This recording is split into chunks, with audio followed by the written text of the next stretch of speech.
This is case number 25CR43164, the State of Ohio versus Alexa McDaniel. Ms. McDaniel is before the court with her counsel, Mr. Hughes. Ms. Nicholson, on behalf of the State of Ohio, we're here for sentencing. There was a pre-sentence investigation report prepared. Has everyone had an opportunity to review that? Yes, Your Honor. Yes, Judge. Anything on behalf of the state? Your Honor, as I indicated back in chambers, there is a statement that one of the representatives of a patient involved in this case would like to make to the court. Her name is Amanda Harrison. Ms. Harrison, step forward, please. You want her at the podium? She can step to the side.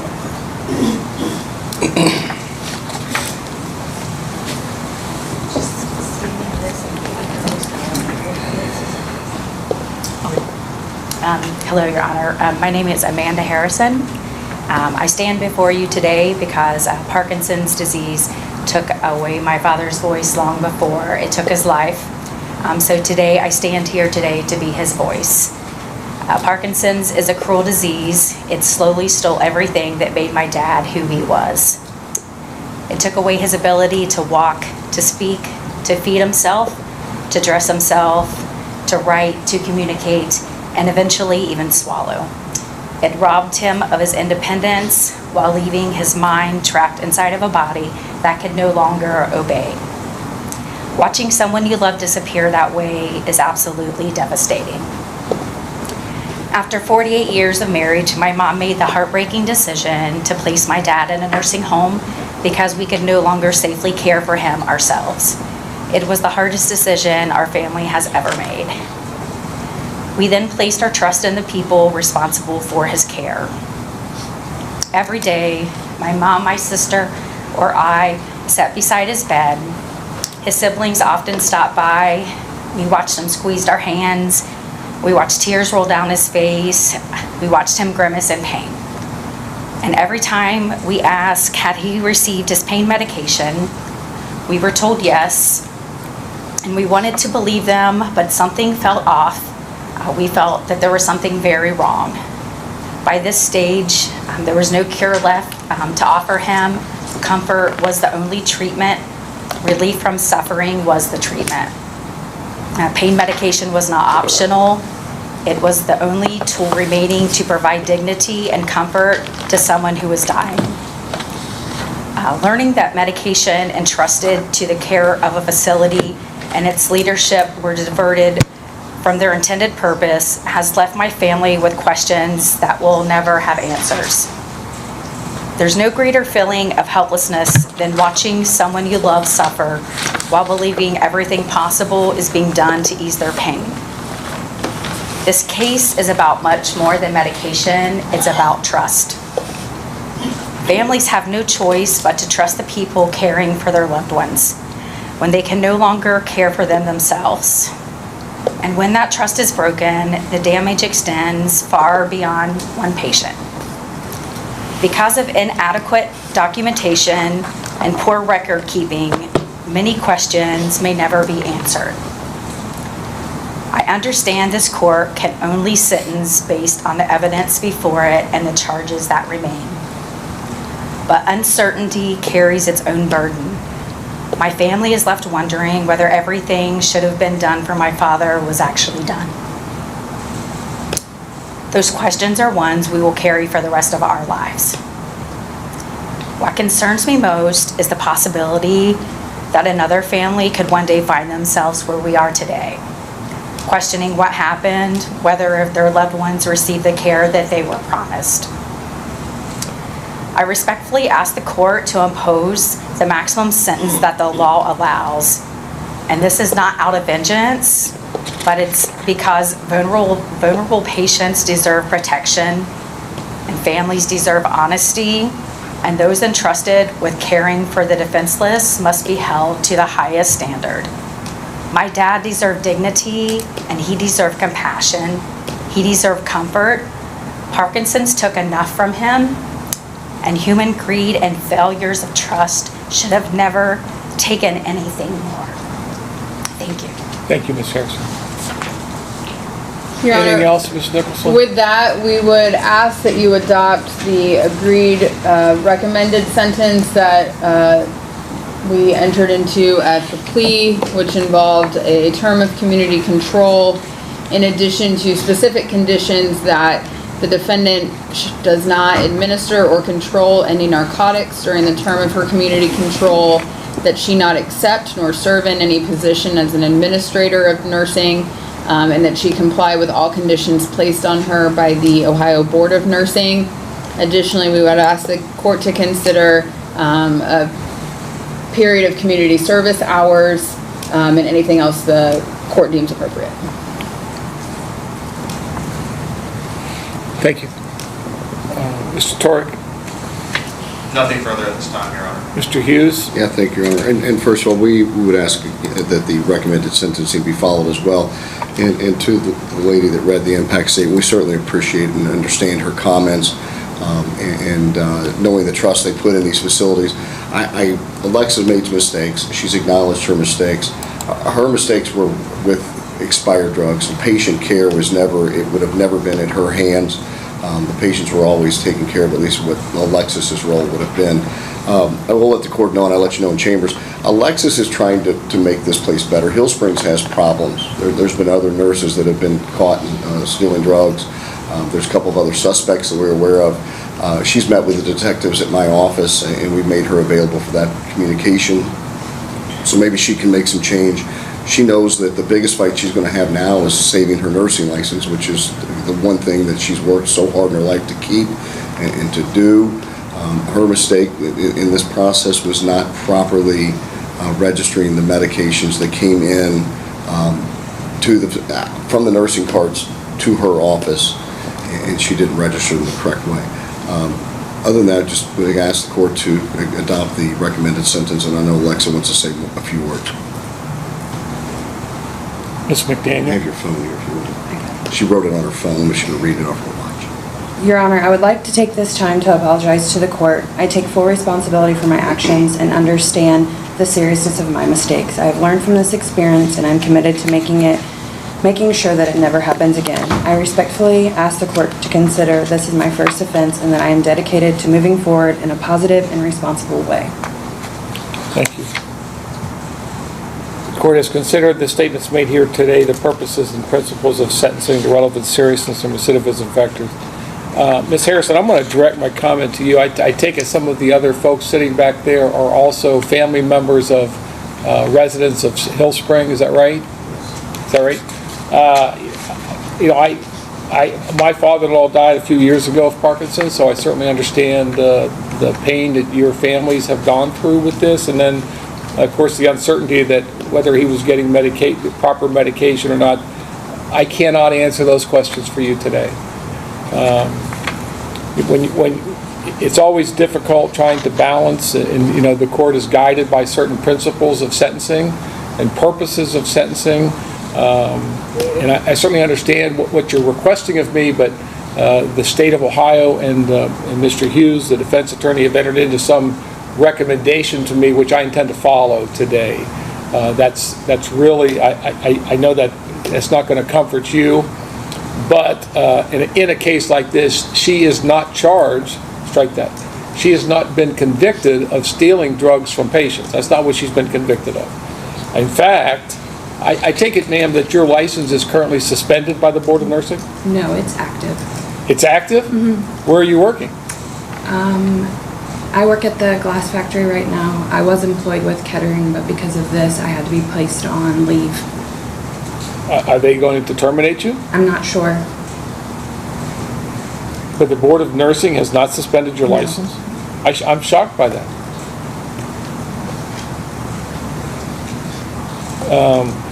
How long had you been practicing? How long have you been practicing in this field? For 20 years. 20 years.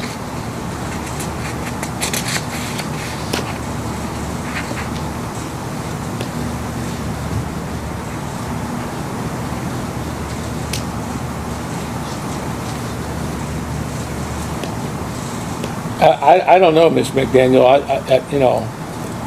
I just said I was going to accept this recommendation, but I really feel like your attitude's a little bit flippant with me today, to be honest with you.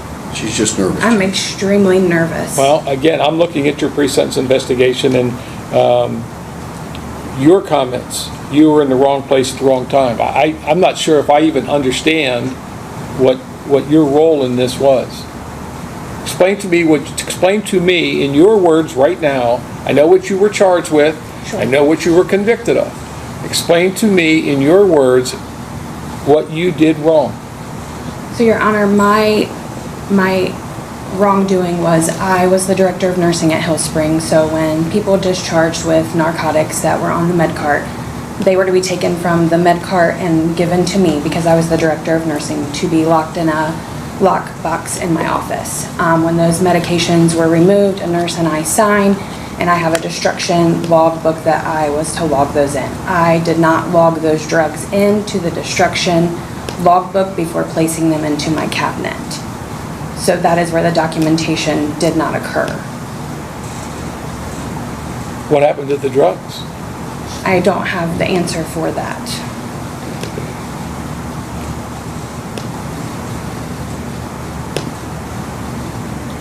You seem surprised by the comment that I said, that I attributed to you. Were you surprised by that comment? I'm just... Here's the question that was asked of you. When asked how you feel about the trouble you got in, your response was wrong place, wrong time. I'm sorry. I'm trying to remember what that question was. I just read the question. That's what the how do you feel about the trouble you got in? Investigation. He's reading from the PSI. Okay, I'm sorry. I was trying to figure out... Yeah, thought you I don't know, asked okay, so I don't know I didn't go back and look and see what you told police. That information was not provided to me. What I do have is what you told the investigator who prepared this report for me. You said wrong place, wrong time. That's what you said. Then you were asked if you believe there was a victim in the instant offense. You stated the facility. I believe that the facility, there are problems within the facility, meaning that the residents that are there with the lack of policy and procedures followed, that's what that was from, that it needs to be improved on. As a director of nursing, you're not following, I mean, they can have all the policies and procedures they want, but if you're not following them, they're useless. Can you sit here and tell these families today that these residents who were entrusted into your care received the proper care while they were there?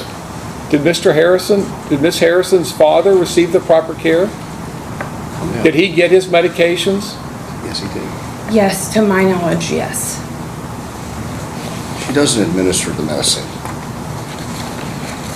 I understand. Can I pull out your wall? Can I pull out your screen real quick and show you a photograph? Yeah, you do whatever you want. And this is when Miss Nicholson and I went into the facility, and I can show you maybe some of the problems that I'm talking about.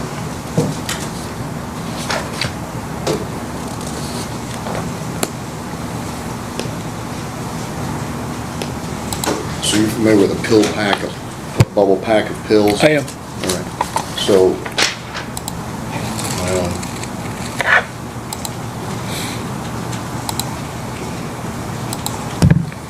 and just while we're talking, Judge, and I believe Ms. Nicholson would agree with me, the night shift is the bulk of the problem at the facility. Ms. McDaniels would have been a day shift nurse, and they're in charge of all of the nurses. The night shift would bring these pill packs to her. Busy morning would start up. She would leave the office, lock the office. We believe in our investigation that we put together as a defense team that there was a key to her office that had been circulated around the building, and I believe I know who has the key. But what happens is where the pill bubble packs were supposed to go into this lockbox. This is what we were told is the current lockbox. The problem is the pharmacy was coming in once a quarter, every 3 months to grab these pill packs. 1 day's worth of pill packs and expired pills will fill up that box. So what happens is the facility gave Miss McDaniel, I'm sorry, put the wrong picture up. This cabinet, so when she said the cabinet, and you see these two holes, there were little janky locks that have now been removed. This apparently and allegedly has no longer been removed or being used. but by the time the pharmacy would come in the facility, this thing would be full of these pill packs. That's not her responsibility. Why would there be that many pill packs left over on a daily basis? Pharmacy was not coming to get them. Why aren't they being, I mean, if the pill packs go from the pharmacy to the facility, The pharmacy's the destroyer of the pill packs, so they have to come. well, they grab gotta start somewhere. Okay, hang on, stop. Ms. Nicholson. The medications at issue in this case were medications that had been prescribed to patients and were discontinued because a new prescription had been issued. Those discontinued medications, per the procedure at Hillspring, there are policies and procedures in place, were to come off the cart with a nurse, they're signed on paperwork, nurse and 2 nurses take them off. The ones that we indicted, Why are they on the cart if they're not being distributed? that's why they're coming off the cart. That's why they come off. So every day, there is a count of the medications when the shift change. The nurses coming on count with the nurses coming off to make sure that all the medications that are supposed to be there are there, the pills that have been distributed are accounted for, all of the above. So when they realize they now have a discontinued medication, they log that it's coming off the cart. There are 2 signatures. That then goes onto the destruction log with what is supposed to be 2 different signatures, a nurse and the director of nursing, who would be Ms. McDaniel in this case. They are then put in the safe to await destruction by the pharmacy. It is my understanding that while the pharmacy may have been scheduled to come at certain intervals, that Ms. McDaniel, as the director of nursing, would have had the ability to call them and say, hey, we're full, we need a sooner trip to destroy these medications. There were numerous issues with the paperwork. On the destruction log, there were a number of drugs that were logged in that were signed twice by Ms. McDaniel. She initialed in both places. But the drugs in question that were indicted for were drugs that were discontinued and did not make it onto the destruction log. It is, I believe, everyone's belief that those drugs were stolen. Those drugs were never recovered. They were not destroyed because the pharmacist signs at the bottom of the destruction log. So they weren't simply not documented. They never made it, they were never destroyed. And they were pulled off the cart at the same time as other medications that did make it onto the destruction log. Everything at issue here was oxycodone and hydrocodone, I believe. So those didn't make it into the destruction log. There was another suspect involved in this incident. And as I've explained to Mr. Hughes, Ms. McDaniel was not indicted for anything that had anybody else's name on it.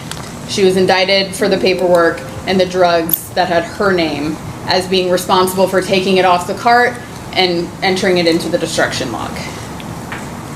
So you're telling me that there's no evidence that Ms. McDaniel stole any drugs? We cannot prove where those drugs went, no. All right, Mr. She Hughes. did a better job explaining than I did. I wanted to show you where these, it was the whole place, I tried explaining. This is a mess. I understand what you're saying. My problem is I can't believe that on a daily basis you would have that many discontinued drugs coming off a cart. I'm thinking this cart is something you take from room to room Yes. to administer drugs. That's what I'm picturing in my head, correct? Correct. And this thing is just full of drugs on a daily basis, and there's that many that fills up that cabinet coming off the cart? That blows my mind. Your Honor, there are 5 med carts in that facility, and each med cart has one of those silver boxes in them. So anytime somebody discharges, anytime the meds change, those meds have to come off of the cart and be stored. Ms. Nicholson, anything else? No. Mr. Hughes, anything else? No, I appreciate your time. All right. Ms. Harrison, does that satisfy you? Not at all, does it? Yeah, I didn't figure it would. I am faced, though, with a person that's been convicted of misdemeanor charges that are really unrelated to any theft of drugs. You understand that? Yeah, I understand your position, it's just. I understand that, as the notified victim and the families that I certainly understand your position, but that's really not what's before the court today. Can you appreciate that? Yes. Okay, all right. Court is going to place you into community control for a period of 2 years. The assessment does not indicate that there's any recommended treatment. The court's going to order you to do 40 hours community service. You have 0 days jail time credit. The court will assess the cost of prosecution against you. You are ordered that you are not to administer or have any control over any narcotics during the term of your supervision. You are ordered you are not permitted to hold any position of director or administrator of nursing of any facility.